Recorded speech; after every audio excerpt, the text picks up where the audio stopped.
যে দরকার হলে দাম বাড়ান, তা আমরা এই কষ্ট করতে চাই না, এই দাঁড়াতে চাই না।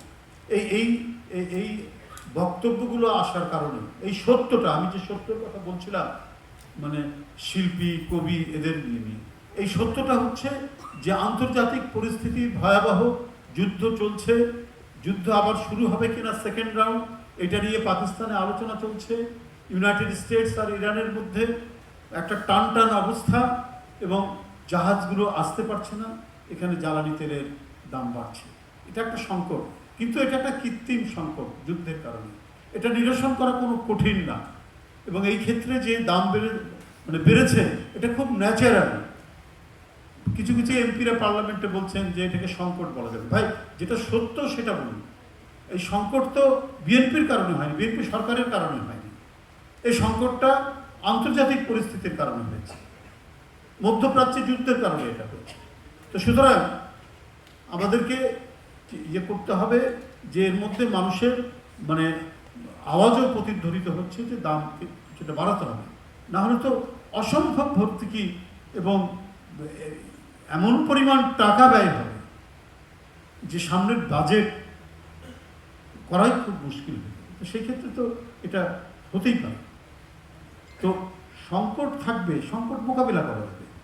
অর্থমন্ত্রী বলছেন যে অর্থনীতির সব সূচকগুলোই নিম্নমুখী, তো এটা কিন্তু সংকটটা, কিন্তু এই সংকট হচ্ছে কোনো পার্মানেন্ট সংকট না, ন্যাচারাল কোনো ডিজাস্টার না যে ব্যাপক সুনামি হয়ে আমাদের গ্রাম ডুবে গেছে, ধান ক্ষেত ডুবে গেছে, অত কিছু করার নেই। কিন্তু এটা করা যাবে। অতীতের বাজেটের যে সীমাবদ্ধতাগুলো, সেগুলোকে আমরা যদি বিবেচনায় নিয়ে এসে আমরা যথাযথভাবে কল্যাণমুখী বাজেট করি, তো সুতরাং এটা নিরসন করা কোনো কঠিন না। এই সংকট সাময়িক সংকট, এই সংকট উতরে যেতে পারে। বিরোধী দল যাই বলুক না কেন, তারা যেটাই ইয়ে করুক না কেন, এইটা যে সরকার আপনার কমিটমেন্ট করার সাথে সাথে, ক্ষমতায় আসার সাথে সাথে কমিটমেন্টগুলো বাস্তবায়নে সদা তৎপর থাকে, সেই সরকার নিঃসন্দেহে এই সংকটগুলো অতিক্রম করে খুব সহজেই মানুষকে স্বস্তি দিতে পারবে।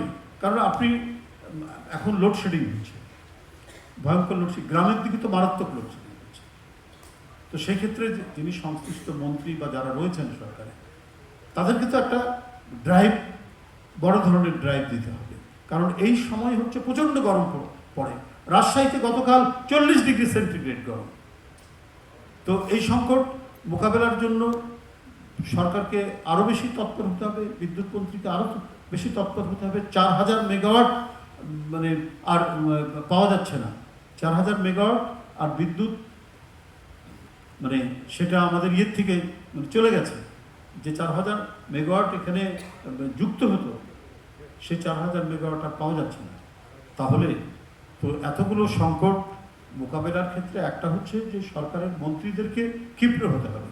শুধুমাত্র নৈরাজ্যকর কথা বললে হবে না যে দেখুন এই পরিস্থিতির কারণে এটা করছে, বলছে হ্যাঁ এটা পরিস্থিতি, এটা হতে পারে, কিন্তু আমাদের তৎপরতা অব্যাহত রয়েছে, আমরা দ্রুতই এটা মোকাবেলা করব। মানুষকে আশ্বস্ত করুন, দেশের জনগণকে আশ্বস্ত করুন, কারণ এটা হচ্ছে নানা কারণে সেটা হচ্ছে, কৃত্রিমভাবে এটা হচ্ছে, যুদ্ধের কারণে হচ্ছে।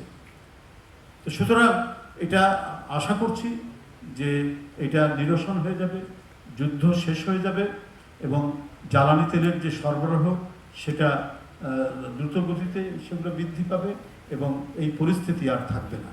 কিন্তু তারপরেও আমি বলবো যে এই গরম মোকাবেলা করার জন্য যে দুর্বিষহ গরম পড়েছে, যে তাপ যেভাবে সারা দেশের মানুষকে অত্যাচারিত করছে, সেখান থেকে নিরসন করার জন্য বিভিন্নভাবে এটিকে মোকাবেলা করতে হবে। সেক্ষেত্রে বিদ্যুৎ মন্ত্রণালয়ের গুরুত্বপূর্ণ দায়িত্ব তাদেরকে পালন করতে হবে।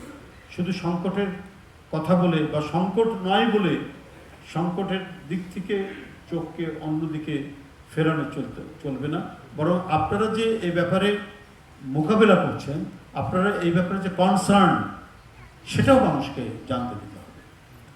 জনগণের দ্বারা নির্বাচিত বিএনপির জোট সরকার সেই কাজটুকু যেমন করছেন আমরা দৃশ্যমান দেখছি প্রধানমন্ত্রীর তৎপরতার মধ্যে দিয়ে, অন্যান্য মন্ত্রীদেরকেও দৃশ্যমান থাকতে হবে। তাদের ডিপার্টমেন্টের যে সংকটগুলো রয়েছে জ্বালানির ক্ষেত্রে, বিদ্যুতের ক্ষেত্রে, সেটাও তাদেরকে নিয়ে আসতে হবে।